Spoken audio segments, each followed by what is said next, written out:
3-4 दिवसापूर्वी पुण्यामध्ये हिंदू जन आक्रोश मोर्चा झाला।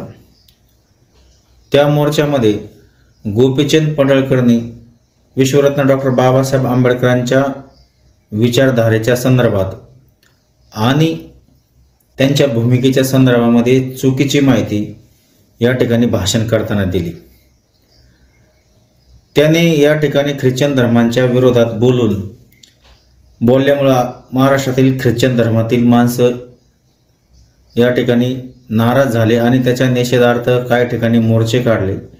त्या मोर्चामध्ये विश्वरत्न डॉक्टर बाबासाहेब आंबेडकरांचे फोटो हातात धरून अनेक दलित संघटना, कार्यकर्ते, नेते या ठिकाणी या धर्मीयांना पाठिंबा देण्यासाठी पुढे आले आणि गोपीचंद पडळकरला काही दलित कार्यकर्त्यांनी या ठिकाणी दिसेल तिथे त्याचं थोबाड रंगवण्याची भाषा वापरली आणि हे दलित चळवळीतील कार्यकर्ते जे बोलतात ते करतात आणि त्याच्यामुळं या ठिकाणी गोपीचंद पडळकर हा घाबरला आणि त्यांनी जे काही भगवं उपरणं गळ्यात घालायचं ते घातलं आणि डोक्यावर एक निळी टोपी घालून त्यांनी पुण्यामध्ये भाषण केलेलं आहे। मित्रांनो, त्याला हा धाक बसलेला आहे की या ठिकाणी दलित संघटनांना किंवा बाबासाहेबांच्या अनुयायांना नाराज करून जमणार नाही, कारण आपल्याला नक्कीच मार खावा लागेल आणि त्याच्यामुळे तो घाबरला आणि बाबासाहेबांच्या संदर्भामध्ये चुकीची माहिती तो देत आहे की बाबासाहेब हे ख्रिश्चन धर्मीयांच्या विरोधात होते, ज्यांनी धर्मांतर केलेलं आहे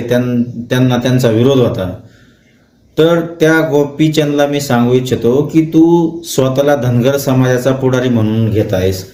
तुझ्या मालकाने तुला या ठिकाणी धनगर समाज ह्या भाजपला हिंदुत्ववादी ब्राह्मणी विचारधारेला जोडण्यासाठी जी सुपारी दिलेली आहे त्याच्यासाठी तुला हे वक्तव्य करण्यास सांगितलं आहे आणि मी तुला धनगर समाजाचा नेताच मानत नाही। तू एक कुत्रा आहेस, तू एक दलाल आहेस त्या RSSचा आणि त्याच्यामुळं ही ब्राह्मणी धर्म किंवा हा ब्राह्मणी धर्माच्या नावाखाली हिंदुत्व धर्म हा तुझ्या समाजाला सुद्धा खालच्या दर्जाचा लेखतो। तुला जर बघायचं असेल तर गावगाड्यात बघ धनगर समाजावर अन्याय अत्याचार करणारे कोणते लोक आहेत।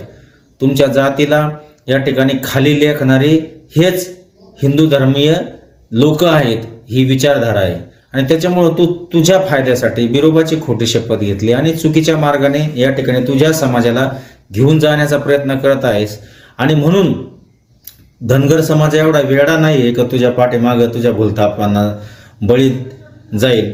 आणि म्हणून तुला एक गोष्ट सांगतो की तू बाबासाहेबांबद्दल जे काही या ठिकाणी चुकीची माहिती देत आहेत पुण्याच्या सभेमध्ये की बाबासाहेब हे ख्रिश्चन धर्माच्या विरोधात होते, मुस्लिम धर्माच्या विरोधात होते आणि त्यांना कोणत्या तरी वृत्तपत्राचा दाखला दिलास तू।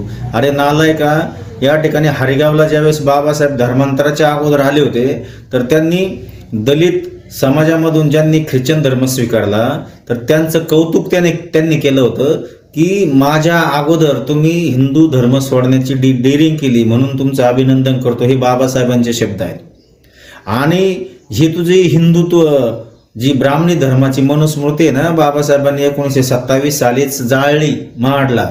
नालायका, तू काय असं बाबासाहेबांबद्दल चुकीचं बोलू नकोस आणि तुला तुझ्या फायद्यासाठी जे करायचंय तू बिंदास कर, परंतु समाजामध्ये जर आमच्या समाजाला चुकीच्या मार्गाने घेऊन जात असेल तर तू याद राख, मी आदिवासी समाजातला कार्यकर्ता आहे, मी माझ्या समाजाला हिंदुत्ववादी भूमिका सोडून ही ब्राह्मणी विचारधारा सोडून तुम्ही या ठिकाणी बाबासाहेबांची विचारधारा स्वीकारा,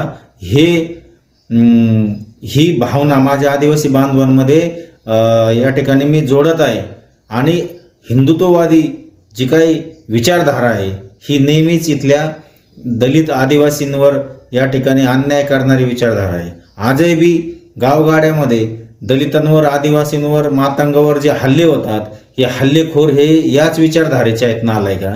त्याच्यामुळं या ठिकाणी तू जे काही शहाणपणा शिकवतोस आम्हाला, तो आम्हाला शिकू नको आणि जर इथून पुढे जर काही बाबासाहेबांबद्दल चुकीची माहिती जर दिली तर तुला ठोकल्याशिवाय आम्ही राहणार नाही। जय भीम, जय